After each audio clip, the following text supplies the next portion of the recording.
Savitri Devi was a Hindu woman who cared deeply about protecting animals from abuse, preserving the environment, and liberating India from the chains of British imperialism. She was also a proud National Socialist who saw Hitler as an incarnation of the Hindu god Vishnu. She dedicated her first book, The Lightning and the Sun, to, quote, "the man against time, the greatest European of all times, both sun and lightning, Adolf Hitler, as a tribute of unfailing love and loyalty forever and ever."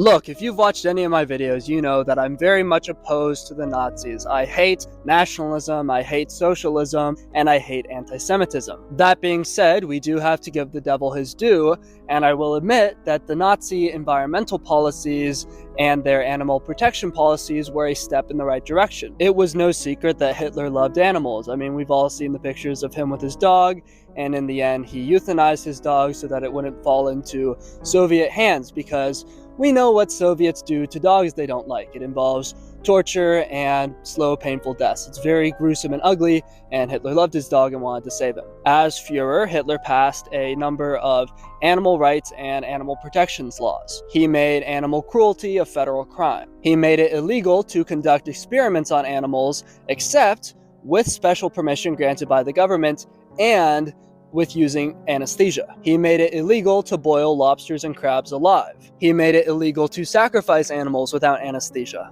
He banned hunting traps, and he established hunting seasons and made hunters learn about ethical hunting, making sure you don't kill too many animals or kill animals that are trying to raise kids and things like that. He also protected wolves by law. Nazi Germany was one of the first countries to do that. The Nazi government created thousands of jobs by planting hundreds of thousands of trees all across Germany. They passed ecological laws to beautify the country and protect animal habitats. The Nazis also banned vivisection, which, if you don't know, was this horrific practice that was unfortunately very common in the early 20th century, where they would cut animals open while they were still alive, literally dissect them and look at their organs while the animals were still living. And you can read all sorts of horrifying accounts of dachshunds being sliced open and looking at the palms of the people killing them and begging and whimpering. It's terrible. And as much as I hate them, I gotta say, the Nazis banned that when America and the UK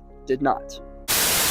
Despite her Hindu name and clothing, Savitri Devi was born and raised in France. From an early age, she cared deeply about animals and hated to see them suffer in any way. Like Hitler himself, she eventually became a vegetarian and pushed for laws against animal abuse and torture. She also despised any form of egalitarianism. Humans, animals, and plants are all biological and spiritual creatures, born into a natural hierarchy where nobler, more beautiful types are meant to rule over lesser types. As Devi once said, "A beautiful girl is not equal to an ugly girl. She is superior." In fact, a noble and elegant tiger or a wise and faithful dog is higher than most humans.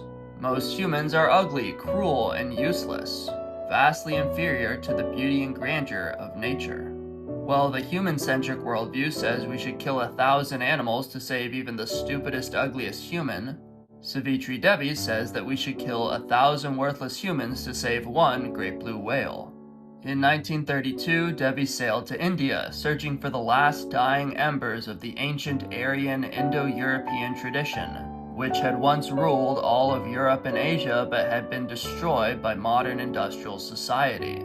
She changed her name, learned Indian languages, married a Brahmin, and converted to Hinduism. The Indian nationalists felt the same way, which is why they allied with Nazi Germany. Chandra Bose, one of the greatest leaders of Indian independence, escaped to Germany in 1941 and joined forces with Hitler. Nazi Germany opened a Free India Center in Berlin and created a legion of Indians to attack the British. These soldiers swore the following allegiance: "I swear by God this holy oath that I will obey the leader of the German race and state, Adolf Hitler, as the commander of the German armed forces in the fight for India, whose leader is Subhash Chandra Bose." That might sound ridiculous, but remember, Hitler wanted to revive the Aryan religion, the ancient hierarchy of spiritual aristocrats. That pagan aristocracy was best preserved in India. Even the swastika, the most iconic symbol of Nazi Germany, came from Hinduism. Today we don't hear much about Sandra Bose. Instead, we focus on Gandhi. Because Gandhi didn't talk about blood and soil, he just talked about wholesome Chungist nonviolent resistance.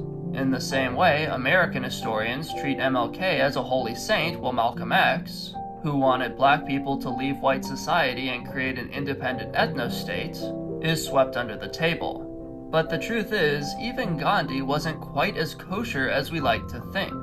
At the end of the day, he cared about India, about Hindu traditions and Hindu people.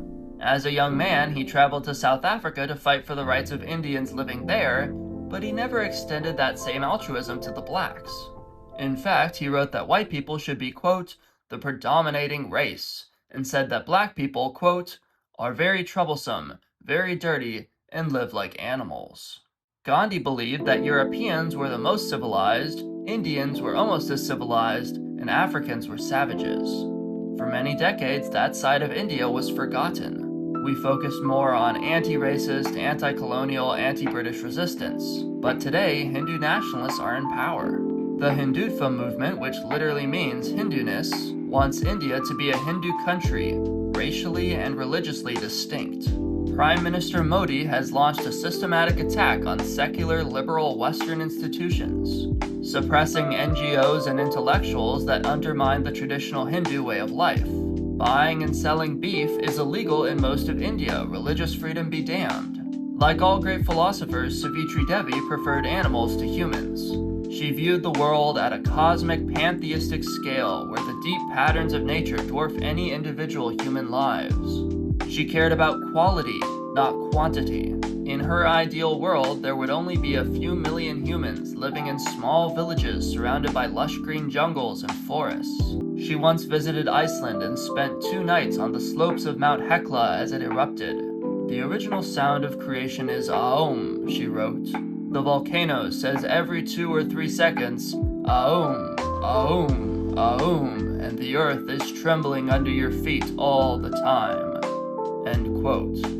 In 1948, she snuck into occupied Germany where she distributed thousands of pro-Nazi leaflets, bearing the words, "One day we shall rise and triumph again, hope and wait." She was arrested, of course, and locked up in prison. There's also evidence that she was bisexual. Françoise Dior, a Nazi woman and the niece of the iconic fashion designer Christian Dior, claimed that Devi was her lover. Later in life, Savitri Devi returned to India, where she felt most at home. Living in a flat above a garage on a quiet Delhi street, she devoted herself to the neighborhood cats, going out every morning to feed them bread and milk.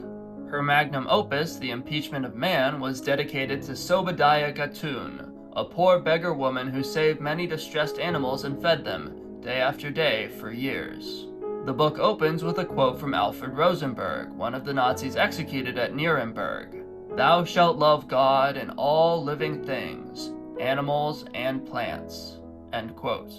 For Devi, all the propaganda about Nazi war crimes seemed utterly hypocritical, because the very nations that moralized about the Holocaust were committing 1,000 holocausts every single day against innocent cows and chickens, torturing them in dark slaughterhouses and vivisection labs.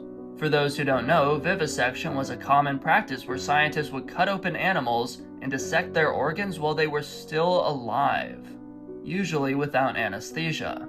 By the way, the Nazis banned vivisection.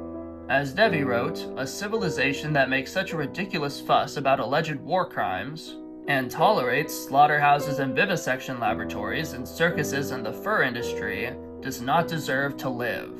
Out with it. Blessed the day it will destroy itself, so that a healthy, hard, frank and brave, nature-loving and truth-loving elite of supermen with a life-centered faith, a natural human aristocracy as beautiful on its own higher level as the four-legged kings of the jungle, might rise again and rule upon its ruins forever.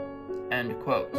In the cruel human-centered worldview of modern man, all the splendor of the material world, all the grace, strength, and loveliness of millions of beasts. Birds, fishes, trees, and creepers, the majesty of the snow-clad mountains, the beauty of the unfurling waves. All that and much more is not worth the immortal soul of a human imbecile. So they say, at least. That is why the hunting of tigers and deer, the butchering of innocent woolly lambs so glad to live, the dissecting of pretty white guinea pigs or of intelligent dogs, are not sins according to the man-centered faith, not even if they imply the most appalling suffering. But the painless chloroforming of worthless human idiots is a crime. For Devi, there was only one regime that threw off this human-centered philosophy. Quote, "It accepted the principle of the rights of animals and set a beautiful dog above a degenerate man. But it is, for the time being, a crime to mention them in broad daylight." She tells the story of a man who spent 3 years in a concentration camp for abusing a pig, while in the same year, a man in India faced only 1 month in jail for skinning 2 goats alive. Ursula K. Le Guin wrote a story called The Ones Who Walk Away from Omelas. It's about a city called Omelas that is absolute paradise, a utopia on Earth, where everyone who lives there feels utter bliss at all times. But the only way to sustain this utopia is to torture one innocent person over and over and over again forever. The question is, can any utopia, no matter how wonderful, be worth the torture of an innocent creature? What about thousands of innocent creatures all the time, every day? For Savitri Devi, the answer is no. Even if vivisection and experimenting on animals were enough to save 1 billion trillion human lives, it would still be wrong. By the way, C.S. Lewis agreed with her. You should all read That Hideous Strength and the Abolition of Man. He is very clear that vivisecting animals is a moral evil. Besides, extending people's lifespans isn't even a good thing. As Devi writes, the quality of human life is far more important than its length. By quality, she doesn't mean how comfortable you are or how conveniently you can access consumer goods. She means deep spiritual fulfillment, courage, generosity, and an appreciation for the beauty in everyday life. Would anyone really say that scientific progress has cultivated those virtues? Of course not. It has made us fat, ugly, selfish, lonely, and isolated from our ancestors and our fatherlands. The great artists and poets of history, the geniuses who gave us literature and filled our lives with deep transcendent meaning, have done infinitely more for humanity than the inventors of penicillin and vaccines. As Devi wrote, the world is far more benefited by the joyous thrill of a single intelligent and noble adolescent who feels his vision of it suddenly illuminated, by a peep into its majestic mysteries, or by the contact of one of its great souls embodied in the past, than it is by the prolonged presence upon its surface of millions of animals, both two-legged and four-legged, made immune from certain diseases at the cost of atrocious experiments upon individuals of their own or of others' species. Far too much is done to fight disease and to prolong life by any means, not enough to make life worth living, both for human beings and for animals." End quote. If these people really care so much about scientific knowledge and progress, maybe they should sacrifice themselves instead of torturing innocent rabbits and puppies. In fact, dissecting and experimenting on humans would be far more useful, because humans can talk and explain what they're feeling, and since human anatomy is different from that of rabbits and puppies, we will learn far more about how medicine will affect humans if we test that medicine on humans. As Devi puts it, a man who would be told, his arms and legs once bound upon the vivisection table, that he is going to fulfill a great purpose by groaning with pain for a couple hours for the sake of science with a capital S. What marvelous information would not such a creature yield, provided he be, of course, as true a humanitarian and as enthusiastic an admirer of scientific progress as many profess to be. If a scientist thinks he can gather some useful hints from the naked brains of a dog, as he tells us he does, then surely he would be able to gather far more, and not mere hints, but facts, perhaps of immense psychological value, properly stated by the subject himself, from the brains of a man exposed alive, if necessary without an anesthetic, according to the same technique. If scientific information, exalted under the lofty name of knowledge, be really all that the scientist wants, and if it be precious enough in his eyes to be gathered at any cost, then indeed the vivisectors should be made to experiment upon human beings alone. If the scientists themselves won't volunteer for vivisection, maybe we should use murderers and rapists. Science would gain immeasurably. But of course, the scientist will never do this because such a criminal, even if he is, quote, the most repulsive degenerate, condemned for having raped and killed his own mother, he would still be a man in their prejudiced eyes. They could not possibly vivisect him, while the innocent loving dog, which unaware of his ghastly fate, licks the hands that will soon be working upon his bare intestines or bare live brains, is nothing but an animal. End quote. Maybe you're not convinced. Torturing animals is terrible, but if it cures maheckin diseases, it's worth it. Okay, so what about the fur industry? You think torturing animals is okay to save human lives, but what about torturing animals for the sake of fashion? You do know that the fur industry skins animals alive, right? If the image of a rabbit having its skin peeled off in some Chinese factory doesn't horrify you, I don't know what would. Undercover investigations have found unbelievable cruelty. Foxes are kept for their entire lives in tiny cages where they don't have room to turn around, and they have absolutely nothing to keep them entertained. You can find videos of how these precious animals are killed. They are electrocuted and beaten with metal rods before being skinned. The electricity and the beatings are not strong enough to render them unconscious, just enough to stop them from struggling. You can see foxes being carried by their tails, you can see them being beaten in the jaws and faces, you can see them screaming and yelping in pain. In Chinese fur farms, rabbits are killed and skinned in front of other rabbits. You can see the rabbits physically shaking in fear. Anyone who is involved in this industry in any way should be shot in the back of the head and buried in a mass grave. As Savitri Devi writes, every man capable of inflicting pain upon an innocent, helpless creature is a disgusting coward.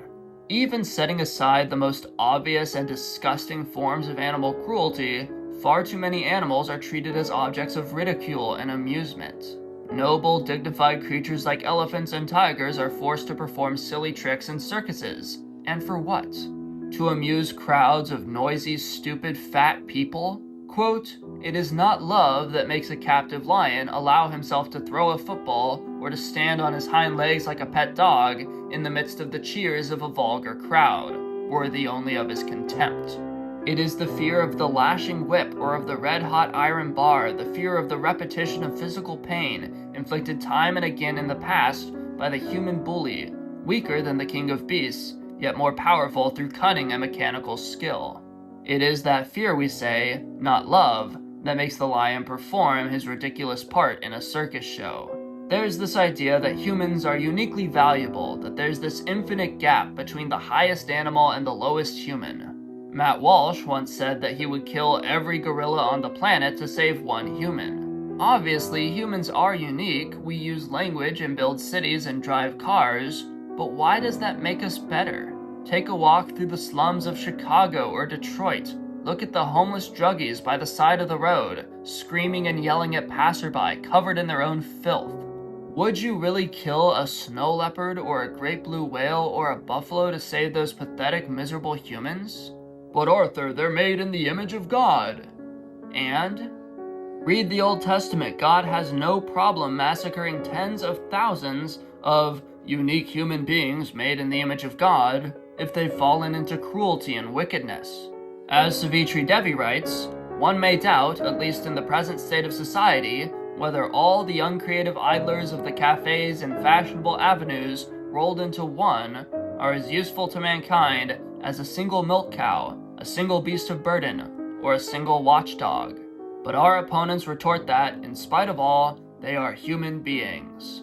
These so-called philanthropists would willingly destroy the whole of the animal world in order to save one human idiot. Humans might be very clever, but only a tiny minority really uses that cleverness to pursue beauty and truth and raise humanity towards higher things. Michelangelo, Wagner, Beethoven, Tchaikovsky. Maybe civilization is worthwhile for those rare flashes of genius. But the masses, the mob, the vulgar crowd? I consider any loyal dog or noble falcon worth 10,000 NPCs. In Savitri Devi's writing, there is a profound sense of hierarchy. It's not a hierarchy of intelligence, with humans at the top, then monkeys, then dogs, and so on. It's a hierarchy of beauty. Quote, "We do feel it is a far greater pity to destroy a noble oak, a tree that took hundreds of years to reach its pleasant splendor, and that if left to itself, would remain a thing of beauty for hundreds of years more, than to cut a rice plant or an ear of corn.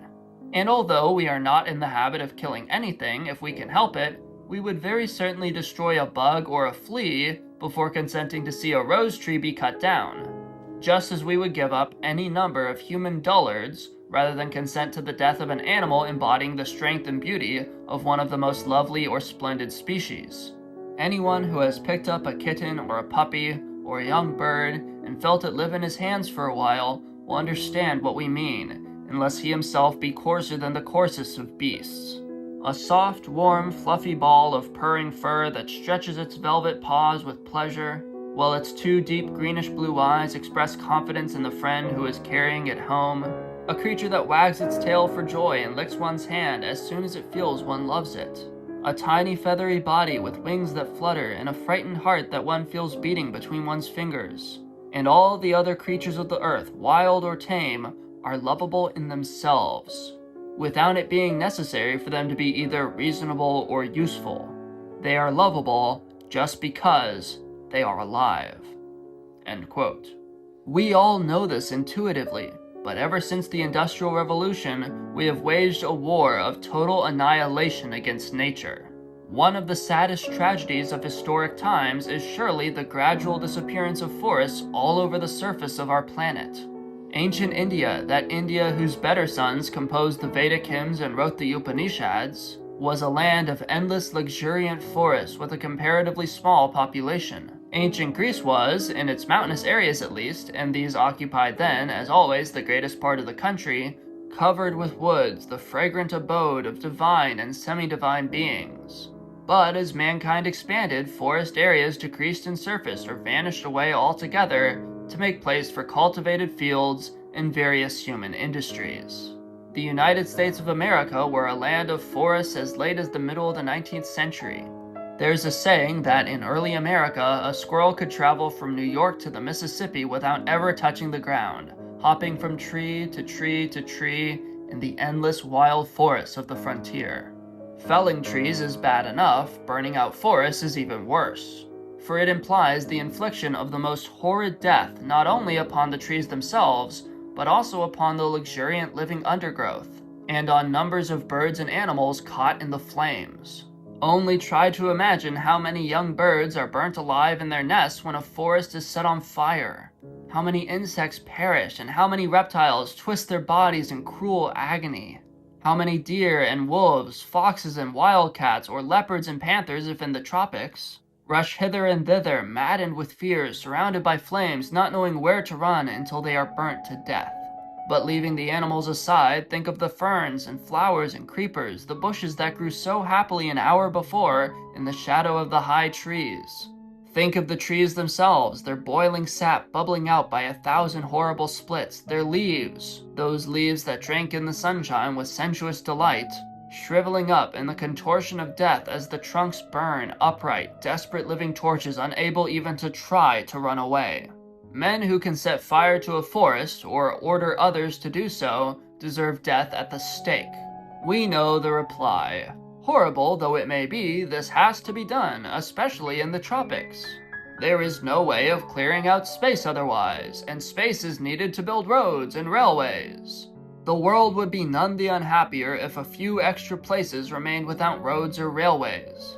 If a few more imported things remained expensive, if a few more people traveled on foot. And as for books, far too many mediocre and decidedly bad ones have been published since the invention of the printing press. Many are not worth the paper on which they are printed. A few, extremely few, are worth the sacrifice of a single tree for paper pulp. This reckless destruction of habitats has led to mass extinction. There were wolves in England up into the 17th century. There are none now. There were millions and millions of bison roaming free across the plains of North America. Today, there are only a handful. The Industrial Revolution has brought irreversible destruction to the natural world, and for what? Have our lives become more meaningful, more fulfilling, more happy? Not at all.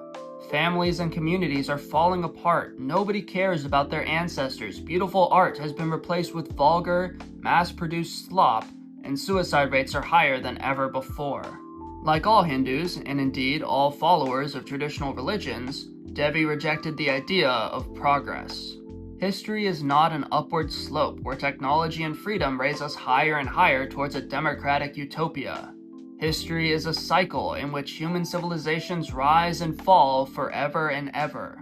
Quote, "Mankind is reaching the end of its present cycle. Nothing can be done to stop it. The privileged ones, the wise, are those few who, being fully aware of the increasing worthlessness of present-day mankind and of its much-applauded progress, know how little there is to be lost in the coming crash and look forward to it with joyous expectation as to the necessary condition of a new beginning, a new golden age, sunlit crest of the next long-drawn downward wave upon the surface of the endless ocean of life." End quote. In The Lightning and the Sun, she mocks the idea of progress. Fans of the modern world often brag about equal opportunity, religious toleration, individual freedom, and literacy. For Devi, none of those things are inherently good. Quote, "It is true that today nearly everybody can read and write. But what of that? The ultimate value of literacy depends upon the end to which it is used, and to what end is it generally used today? It is used for convenience or for entertainment by those who read, for some advertising or some objectionable propaganda, for money-making and power-grabbing." End quote. Literacy is only good if it enables you to read beautiful things, to learn about the world and be inspired towards greatness. For the vast majority of people, literacy just makes them more economically productive, more efficient tools for capitalism and industrial society. As for equal opportunity, modern men are free to choose their own jobs, but what options do they really have? Working in offices, working in factories, working soulless bureaucratic jobs. Modern jobs don't mean anything. Nobody is born with a calling to be an insurance executive or a gas station clerk or a human resources manager. Why do we take these jobs? Because that's where the market puts us. That's where the supply and demand offer us the highest salaries. In traditional societies, it didn't matter what the market said. You could become a priest because the state would provide for you. You could become a real artist instead of pandering to the vulgar tastes of the masses because some wealthy aristocrat would become your patron. As Savitri Devi writes, there are less and less opportunities for the sincere seeker of truth, for the seeker of beauty who refuses to bend his or her art to the demands of popular taste which he or she knows to be bad taste. Such people have to waste much of their time doing some job for which they are not fitted in order to live, before they can devote the rest of it to what the Hindus would call their sadhana, the work for which their deeper nature had appointed them, their life's dedication. In antiquity, even the slave had hours of leisure and merriment that were all his own. He had his games of dice in the shade of the columns of his master's portico, his coarse jokes, his free chatter, his free life outside his daily routine. The modern slave has not the privilege of loitering, completely carefree, for half an hour. His so-called leisure itself is either filled with almost compulsory entertainment, as exacting and often as dreary as his work, or poisoned by economic worries. As a Hindu, Savitri Devi believed in the fundamental unity of all life. The tiger prowling in the jungle, the stray dog begging for food, the baby bird in its nest. Any of these creatures could be your brother or your son in another life. As Devi writes, "It may be that a woman's son, source of joy and pride to her, is none but the abandoned kitten that she once picked up in the street, and that purred in her hand as she brought it home." At an even more fundamental level, every soul in the universe, from the lowest earthworm to the highest bodhisattva, from the crabs in the ocean to the trees in the forest to the gods in heaven, all these souls are incarnations of the one, timeless soul of Brahman. As one great Hindu mystic said, the universe is God playing peekaboo with himself. Every creature you encounter is really you, and in those rare moments of love and tenderness, we can see through the mask. That's why the greatest Hindu kings were very kind to animals. King Asoka built animal shelters to care for sick and injured creatures. King Harshavardhana punished cruelty to animals by death. However, as Devi points out, the average Hindu on the street does not care about animals. Third worlders in general are very cruel to animals. They beat stray dogs for fun. They keep their livestock in terrible conditions. The most horrific animal abuse in the world happens in China. Devi tells the story of a Hindu vegetarian who sat there preaching about compassion and kindness while a starving dog, thin as bones, sat begging outside his door. The Hindu ate a warm meal of rice and vegetables, and when he was finished, he tossed the leftovers into the trash. Devi asked him, "Why didn't you give your leftovers to the poor dog if you were just gonna throw them away?" And he responded with the same tired line we hear over and over again. "There are starving children all over the world, and you're worried about a dog?" When Devi replied that the food had not gone to the starving children either and was just rotting in the trash can, the man just laughed her off. By contrast, she talks about visiting England, seeing all the families on the train with their beloved pet dogs treated with so much kindness and care. Quote, "I shall never forget the sight that greeted me on a cold November night of 1945, as I walked out of Victoria Station in London coming from India. A magnificent panther-like cat, an animal accustomed to be loved, that was not afraid of human beings but came at once when I called him. I took him up in my arms. How heavy he was. I thought of the dozens and dozens of miserable starving cats which I used to feed in India, of the hundreds and thousands that have remained out of my reach, of all the creatures all over the world that are born, live, and die without knowing a human caress. Tears fell from my eyes as I stroked the soft, thick, royal, furry creature that purred and purred. And although I had, on ideological grounds, actively fought against her during the war, I blessed England from the depth of my heart." Devi mentions Saint Francis of Assisi, who loved all animals and considered them his brothers. She mentions Leonardo da Vinci, who, when he was just a child, came across a group of cruel boys torturing a mole and fought them off. He was punished for this, but throughout his whole life, he abstained from eating meat and helped any animals he met.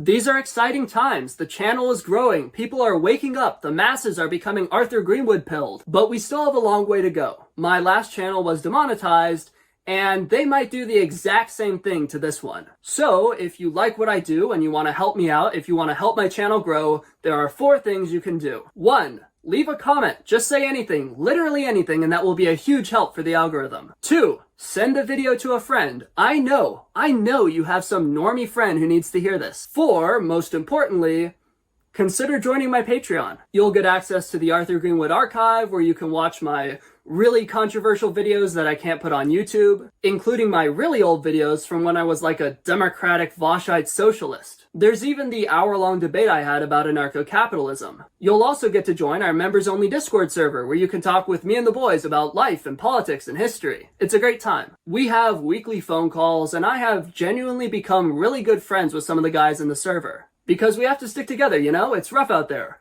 We need networks of highly disciplined, highly intelligent men. If you want to join my network, all it costs is $1 a month. That adds up to $12 a year, which is nothing. That's less than an hour of work. And in exchange, you get to be my friend forever.